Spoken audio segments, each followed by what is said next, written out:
So the first one is Sky Pencil. So this is the next crop. We've been a bit hesitant on putting it on. You can see there's a definite difference from what we were shipping over the spring, summer, to where we are now. This is technically the next crop that we really probably wouldn't be shipping till like June, July of next year. But Tom and I took a look at it. We felt that we were good enough. Roots look really good. The plant's good, but please communicate to the customer what this plant looks like. So just don't blindly turn in an order. We feel that we're meeting minimum on the spec, but just make sure that the customer understands what it looks like. Now, what I see out there on the market right now, this is just a good quality, if not a little better than what I see. There's usually a lot of thinner stuff out there. We prefer to have the plant a little thicker. But this is what we have. He gave you kind of a range of pulling in that photo. It's a crop of 2,000. We're going to start off with 500, kind of see where we land here. We may put a few more on. Definitely can't put the whole crop on. But that's where we are with this. I have no other options. There really is no availability out there on this plant. So hopefully that helps out. We just got to communicate what it looks like. All right, next is grass. So what we wanted to show you, we want to talk about Cayenne and Hush Puppy again. We got a little bit better photo so you can really see the color, but this photo Matt just took yesterday, and you can see Cayenne on the left and Hush Puppy on the right. So Hush Puppy is definitely a tighter, more compact grower, where Cayenne is probably going to be more kind of like a traditional Hamlin, maybe not as big, but the plumes on the Cayenne, the photo doesn't show up really good, but they have a nice red color in the plume. So it's really nice. It's got that nice red color. You can kind of see in the background there in the hoop house, that might show you a little better. You can see the Hush Puppies are in the foreground, and then in the background you have the Cayenne, and you can see all of a sudden it turns to that dark color on the plume. It is quite striking when you're going out there. What really impressed me was its longevity and how it's holding up in the pot late in the season. And when we talked to them about this plant, they did mention that it tends to have a longer showy season than traditional Hamlin would have. So I would expect that color to continue. So, see if you can get a few of these out there, and then hopefully we can get them booked up for spring. Depending on how well this is received, we can move pretty quickly next year to really beef these numbers up. But we just went with an additional offer of 500 each for now. All right. And they're also in the worry-free program. I think I mentioned that before. They are sterile grasses. That's why we put them in the worry-free program. So, for people who are looking for that, that's fine. But I know a lot of our customers, that's not a hot topic for them right now until you really get towards the East Coast. But we really like it because we think it's superior breeding. Just a lot nicer plants, better color, clean foliage, it's got good disease resistance. So that's why we really like it. Okay, to round out the worry-free, let's look at Crimson Cutie again. So we've talked about this a lot. I wanted to bring it up again because we are extremely limited, if not out of the old standards. So the pygmies, the nanas, stuff like that, we've run out. We drastically cut those numbers back because we were really, really stacked up and long on that. That caught up to us this year. But you can see here from the inventory available, we have 3,500 of these available. They're fantastic looking plants. I think they're way superior to the old varieties like the Nanas and Royal Burgundy, that kind of thing. So take a look at this, keep talking about this. I do not have an option at this time to go into any of the old standards. We are going to look at the proven winner one, mini maroon. So mini maroon, too many maroons out there. So mini maroon, it's we should be able to start bringing on that 22 crop here. We're going to take another look at it because it did push quite a bit over the last 3 weeks or so. But this is definitely the best quality, the size, everything. You can see the package there. It's just right all the way around. We just got to get people to give it a try. So, all right. So before we jump into the B&B, I'm just going to talk about a couple other plants that Matt and I were talking about this morning. Ilex Crenata patio. It's a stunning crop out there. We trim those as pyramids. So it's pyramidal trimmed. They're just picture perfect. They really caught my eye when I was driving through. Matt did get a photo. Whenever the computer finally updates, you'll be able to see that. But I think that would be a great plant to be talking about here for either shipping now or for spring bookings. And I think we have about 650 or so available.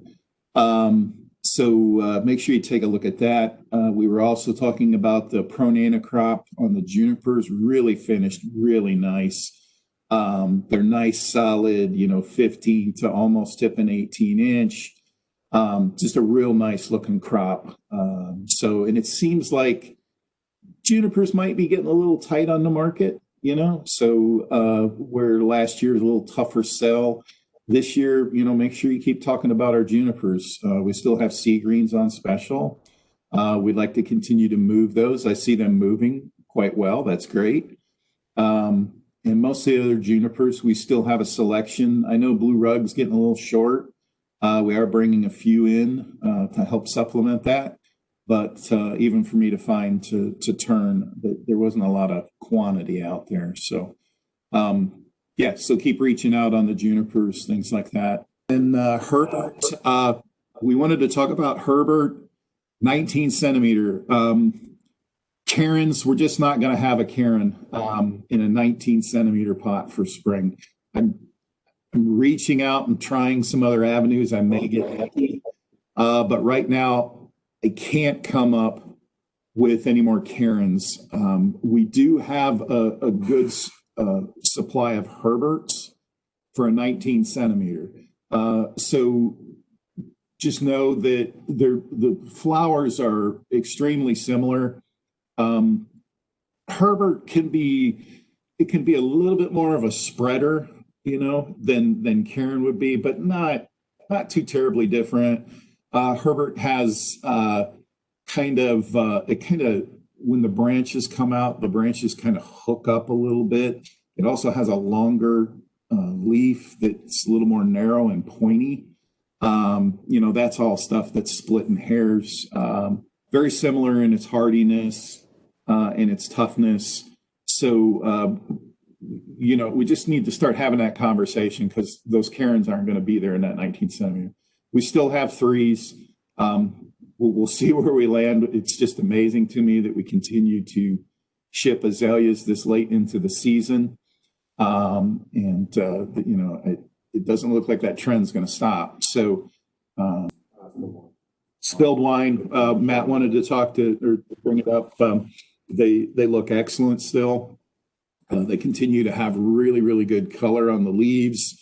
The leaves are holding up really well. I would expect that to continue over the next probably 2 weeks with the way the weather pattern looks. After that, I can't guarantee anything. But, and they may, some leaves may fall off or defoliate, but they just look exceptionally well right now. So somebody looking for a little late color, little impulse type buying, things like that, it might be a good plant to throw in there to round out the fall season here. Okay, so let's go ahead and look at the B&B. We do have a couple B&B photos. So we got comments back from Premier Locations that got these. They got comments from their customer that they were wowed. So I heard that from that group. They're extremely excited about them. They're looking to possibly reorder too. There's plenty of them available. I just wanted to show you again how great they look. The guys have done a fantastic job growing these things. And I would say, the 60 is nice, but man, if you really want to wow people, go for those 72s and 84s. They're just fantastic. They're full. There's skirting on the bottom that the guys will actually bunch it and tie it and then kind of wrap it around the plant. They won't pull them straight up. They'll kind of wrap and pull it up. That way we don't damage that skirting. We really want to, when the customer gets it, we want to be able to pop that open and it cascades on the ball. I think that's one of the selling points and the wow factor of the plant when people see that. So take a look at those. We can dig them anytime. Just get orders in and get with Mark Matheson, and he'll help you out. And the other one is Pungens pendula, another spruce. These here also are looking really good. We've had these in the past. I think last year we had a good selection, and we continue to have that. You can see there we got great color on them. They dig and transplant very, very well. Both of these do. They're probably some of the easiest transplanting when it comes to B&B. They have a real thick, waxy layer, so that really helps them survive through the transplants. And they just tend to do really well. So it's a tough plant, easy transplanter, easy for someone to be really successful with it. So these are two plants definitely worth talking about. And last, throw a can in there. We've talked about this one before. Believe it or not, that photo in the middle is today photo, yesterday photo. This is spring lace. We really like this plant. You do get a bloom, but like we talk about, most blooms, it's a couple of weeks and it's done. Then what else does the plant have to offer? Well, this plant has to offer that beautiful green foliage, very dark green, almost close to a purple color to the foliage. Great flowering, lots of flowers. It is not a fragrant, okay? So even though it's an X hybrid, it's not a fragrant, but it has a big flower arrangement. And plus, it's not the typical ball type of viburnum flower. It's more of a flatter flower. Almost reminds you of some of the hydrangeas out there. So it's kind of a flat flower, maybe like more like Marisi would do, things like that. So it's an interesting plant. It fits a niche. It's very tough. It does prefer full sun. We have found that out. It thrives in full sun, which is good. So this would not be a plant to head towards shade. And then we are expecting fall color to turn on.